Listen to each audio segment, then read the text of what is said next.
Gagawa ako ng pagkain namin. Kahit ano lang. Basta may gulay lang. Solve na kami dyan. May gulay para humaba ng konti ang aming mga buhay.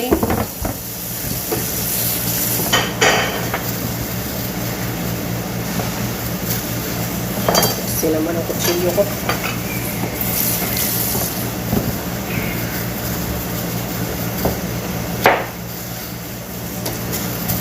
Mekos-mekos na kaluto. Pero masarap.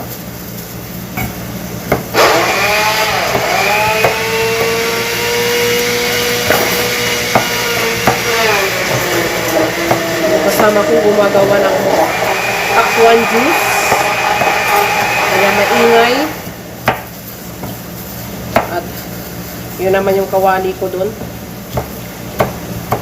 Gumagana ang kanyang apoy.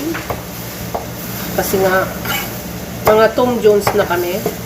Tapos na namin pakainin ang aming mga amo. So kami naman tingin yung gulay ko. May repulyo dito. Ayan. Yan yung manok ko. Sarap yan. Yung isa naman doon, ayro.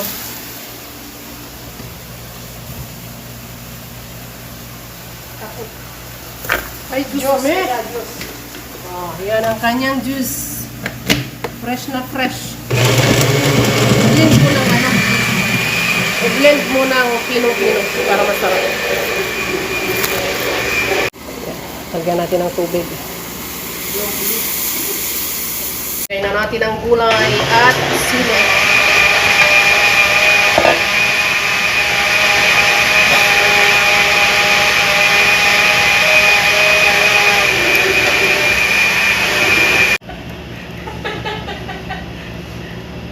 Mga nagnanakaw na naman ng camera.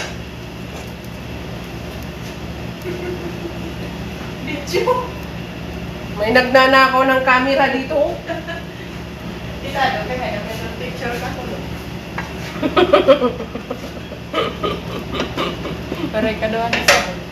Ilalagay ko na ang coriander at repolyo para naman healthy ang aming buhay. Kahit ano na lang, basta ang tawag ko dito, tinola. Kayo ba pag nagtinola kayo may repolyo? Basta ako ito na yun. Kasi wala naman kaming available na ibang gulay dito, kaya ito na lang.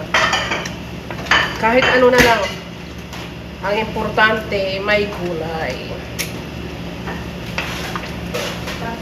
Nasaan ang ating mga ano, mga body. Diba? Ayan. Kainan na. Yan na yung tinola ko. Maraming pera sa TikTok.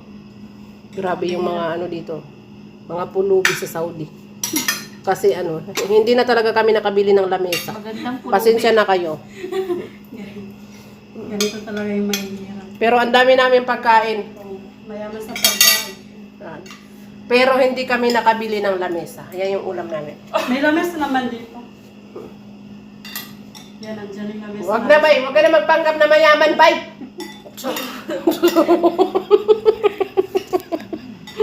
Sa Pinas,